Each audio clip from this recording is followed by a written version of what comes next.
Good morning, my dear children. So today we are going to discuss about spherical mirrors. So we all know that spherical mirrors are of two types. They are concave mirror and convex mirror. For that, I am considering one sphere here. So here, this portion, consider this portion, we can take it as concave mirror. That is, I am dividing like this, and this portion, we can take it as concave mirror, and this portion we can take it as convex mirror. See, this is here in the case of convex mirror, the reflection takes place at this bulged surface. See this convex mirror, here the reflecting surface, here is the reflection takes place, and you can see this is the bulged out surface. This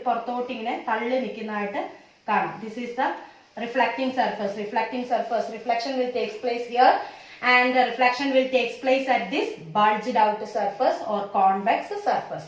In the case of concave mirror, the reflection will take place at this bent surface or concave surface. Here is the reflection will take place. Concave.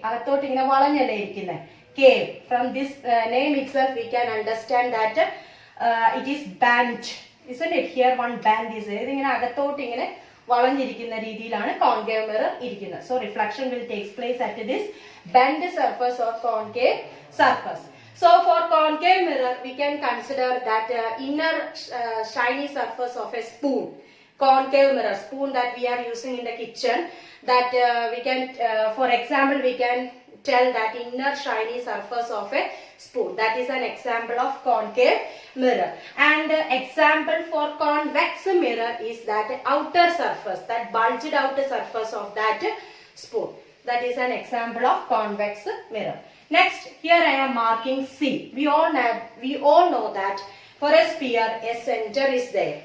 So C means center of curvature. So here in the case of this concave mirror, this center of curvature is coming at the front, in front of this concave mirror. The center of curvature is in front of this concave mirror because reflection is taking place here, isn't it, in the case of concave mirror. But in the case of convex mirror, the reflection is taking place here, so that the center of curvature in the case of convex mirror, center of curvature is behind the mirror. Idana mirror in the back center of curvature varunathu. Edinte case convex mirror. Next, I am marking P. What is this P denotes? The P denotes pole. That means the center point of this concave mirror. We can call it as P. For that convex mirror also, a center point I am denoting, that is called P, that is pole. So this is the central point of the sphere. This is sphere and this sphere and the center point, center portion.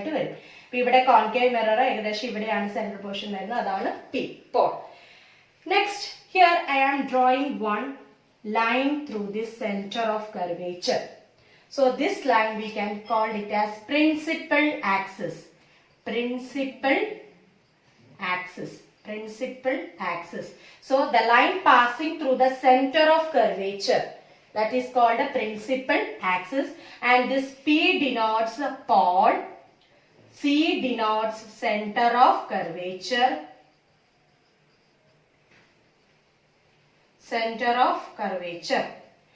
Then again I am marking F in between this C and P.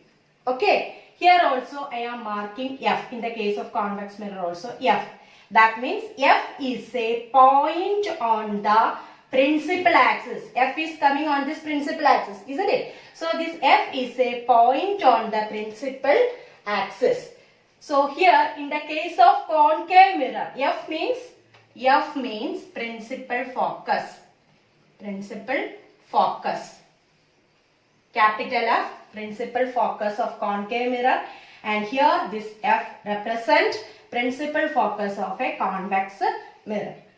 And here the next we are considering from center of curvature to this pole, we are denoting R. That means radius of curvature. R means radius of curvature. radius of curvature, that is the distance between the center of curvature to this pod. That is called radius of curvature. Here also, in the case of convex mirror also, the distance from the center of curvature to this pod, we can take it as r. That is radius of curvature of convex mirror.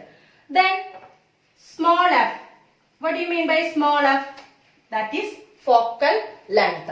So here also small f is coming in between this f and p. So small f, that means focal length. Focal length means the distance between the principal focus and the pod. Focal length, the distance between this principal focus and the pod, that is called focal length. So here also, in the case of convex mirror also, small f is coming here. That is the distance between f and p. F നും p ക്കും ഇടയ്ക്കാണ് small f, focal length വരിക. So these are the important terms that related with the spherical mirror, because in the coming section we want to study about image formation and all. For at that time we need all these terms. So you have to study all this. What do you mean by principal axis? What do you mean by p? That means pod and all. So one more time I will tell you.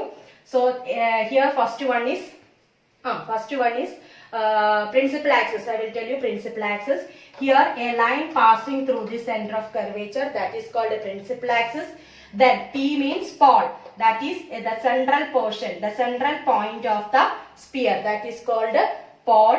And next C, center of curvature. We all know that all spheres having a center, so that is called a center of curvature, the middle portion of that sphere. Then F, capital F. This capital F is a point on the principal axis. Capital F is a point on the principal axis where the beam of light rays converge after reflection.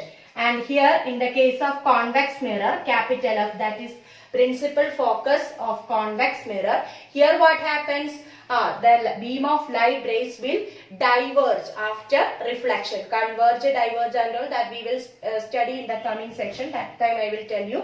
So here next is radius r, radius of curvature. Radius of curvature means the distance between the center of curvature to the pod.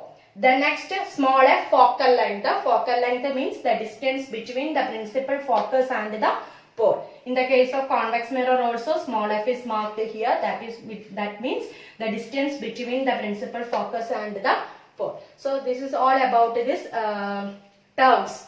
Okay, next we are going to study about some four important rules for the image formation. For the image formation we need 4 important rules. That is what we are going to discuss. Okay, so that we will discuss in the next class. So thank you.